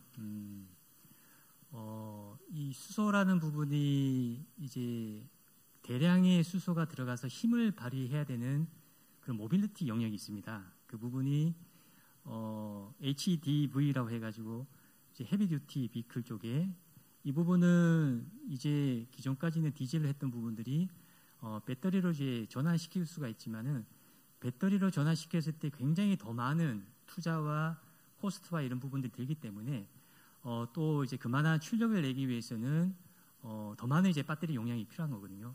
그런 분야에서는 저희들이 보고 있는 것이 수소가 경쟁력이 있다라고 보고 있고요. 그래서 지금 뭐 유럽도 그렇고 미국도 그렇고 우리 한국에서도 지금 검토하고 있는 부분들이 약 한 10톤 이상, 뭐 보통 25톤 이상을 헤비듀티 비클이라고 용어를 지칭하고 있는데요. 그런 부분에 대한 차량에 대해서는 충분하게 수소는 경쟁력이 있다라고 보고 있고 그런 부분들이 이제 유럽에서도 여러 가지 좀 테스트를 해봤을 때 약 한 2025년, 6년 이후에는 충분히 이제 그 가능성이 있지 않느냐 그렇게 좀 보고 있고요. 그렇게 코스트 분석을 좀 하고 있습니다. 근데 이제 이 수소라는 부분들이 선행되기 위해서는 뭐가 필요하냐면 값싼 수소를 생산해야 되거든요. 이 값싼 수소를 생산하기 위해서는 한국이 굉장히 좋지 않은 그런 지리적 위치에 놓여 있습니다. 왜냐하면 값싼 수소를 생산하기 위해서 필요한 것이 바로 값싼 전기료거든요. 값싼 전기료를 계속해서 우리가 싸게 전기를 공급받아야 되는데 그 부분은 결국에는 신재생 에너지를 가지고 할 수밖에 없는데 그 신재생 에너지라는 부분들이 한국은 지금 태양광 자체가 굉장히 좀 좋지 않은 그런 환경이 있습니다.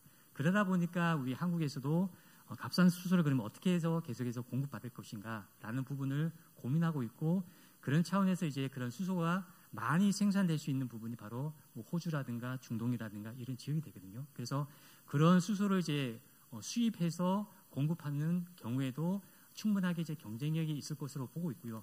그것은 지금 현재 좀 가늠하고 있는 부분들이 약 한 2025년 이후부터 해서 한 30년까지 가야 그렇게 수소에 대해서도 가격 경쟁력을 가지고 있고 그 가격 경쟁력을 바탕으로 해서 계속적으로 연료 전지를 부착한 그러한 차량이 계속해서 생산될 때 결국에는 수소 사회 또한 당겨지지 않을까 그렇게 좀 보고 있습니다. 그래서 모든 수소에 대한 경쟁력에 대한 시작은 바로 값싼 전기료에 의해 가지고 값싸게 수소를 어떻게 공급받을 수 있느냐 그런 차이인 것 같습니다. 그래서 그런 쪽에 계속적으로 좀 연구를 많이 하고 있고요. 그 다음에 그 배터리로 지금 계속 운용되고 있는 부분도 있는데 배터리라는 것이 사실 이게 정부 보조금이 막대하게 지금 지원되고 있지 않습니까? 하지만 이것이 정부 보조금이라는 것을 놓고 봤을 때는 이게 보조금을 지급하지 않고서는 배터리로 하는 것이 굉장히 고가의 비용을 지불해야 되기 때문에 전체적인 그 코스트 차원에서 따진다라면 점점 갈수록 배터리보다는 수소라는 부분이 향후에는 경쟁력이 있을 것이다. 이렇게 좀 보고 있고 그런 목표를 향해서 지금 계속적으로 기술 개발과 그런 부분들이 좀 발달되고 있다. 이렇게 좀 말씀드리면 어떨까 생각됩니다. 예, 이상입니다. 예, 감사합니다. 저 질문 하나만 더 할게요. 20분인데요. 5분만 더 쓰겠습니다. 그래도 되죠? 예. 자작마음이잖아요. 제가 이게 프롬포트에 온 질문을 봤는데 그냥 무시하고 넘어가려고 했는데 이름을 석자를 보니까 안 하고 갈 수가 없어가지고 네, 겁이 났습니다. 사실은 아마존은 아까 말씀하셨던 대로 성모님께서 미국의 USPS보다도 훨씬 더 물동량이 많고 그리고 또 최근에는 아마존 프라임 에어라든가 직접 항공기 사업을 진출하셨기도 하고 또 MBOCC 선박 운항 면허를 취득하시고 그러니까 결국은 이커머스가 큰 손이 된 거죠 물류업계에. 그래서 아마존이 직접 하는 그런 상황이 연출이 됐는데요. 사실 이수영 상무님이 저한테 얘기하셨어요. 물류 잘 모르니까 물류 얘기는 안 해주셨으면 좋겠습니다. 차라리 이런 건 글로벌 셀링이나 좀 풀필먼트에다 여쭤봐야 되는 건데 상무님 오늘 일진이 안 좋으시다 생각하시고요. 그냥 아시는 데까지만 얘기해 주세요. 예. 그러니까 라스트 마일부터 미들 마일, 퍼스트 마일까지 아마존의 혁신이 계속 들어올 것 같다. 사실은 많은 기업들이 아마존이 롤모델이 되고 또 그와 관련되어 있는 플랫폼 기업들이 등장을 하고 있죠. 또 오프라인 기업들도 아마존을 통해서 많이 배우고 있는 부분이 있어서 상무님께서 좀 말씀해 주실 수 있는 범위 내에서 아마존의 퍼스트 마일부터 라스트 마일까지의 물류 혁신 어떻게 보시는지. 그리고 또 하나 개인적인 질문. 저는 질문을 10개를 했는데 저는 오늘 하지도 못할 것 같아요. 아마존이 이제 올해로 27년 되는 거예요. 제프 베조스가 이제 창업한 지. 그래서 과거에 비했을 때 아마존이 바뀌지 않은 것과 지금 바뀐 것 뭐 이런 거 있으면 좋을 것 같아요. 5분 안에 다 될지는 잘 모르겠어요. 아, 예, 쓰세요. 예, 저는 이제 말씀해 주시다시피 물류 쪽의 전문가는 아닙니다. 그런데 이제 제가 몸담고 있는 회사이기 때문에 들려오는 여러 가지 정보가 있어서 그걸 가지고 이제 말씀을 드리면, 글쎄요, 퍼스트 마일부터 라스트 마일까지 다 잘한다. 이제 성공적인 예시, 이거는 죄송한 말씀이지만 최상희님, 제가 그 성공적인 예시에 대해서는 정확하게 어떤 케이스가 있는지는 모르나 제가 두 가지를 좀 말씀을 드리고 싶어요. 하나는 필팩의 인수입니다. 이제 우리나라에서는 이제 의사 선생님들이 처방전을 드리면 바로 1층에 내려가거나 아니면은 뭐 2층에 있는 약국에 가서 그날 바로 약을 타서 먹게 되는데, 미국 같은 경우는 사실은 온라인 파머시가 있거든요. 그래서 이제 필팩을 인수를 했죠. 아마존이 인수를 했습니다. 그러니까 온라인 약국이에요. 그러니까 성공을 하는 부분, 만약에 고객이 이런 약들을 드론으로 날라서 나한테 줬으면 좋겠다. 특히 코로나 상황에서 굉장히 약을 타기도 힘들고 또는 거동이 불편할 수도 있고 또는 감염의 위험이 있지 않습니까? 그랬을 때 무엇이 필요할 건지 아까 말씀드린 대로 고객이 이런 거 해주세요라고 한다면 그런 기업을 인수한다거나 아니면은 그런 서비스들을 인티그레이션해서 점점점 석세스 스토리를 만들어 나가는 이제 이러한 좀 인사이트가 있는 것 같다. 이게 이제 최상희님에 대한 제 대답인 거고요.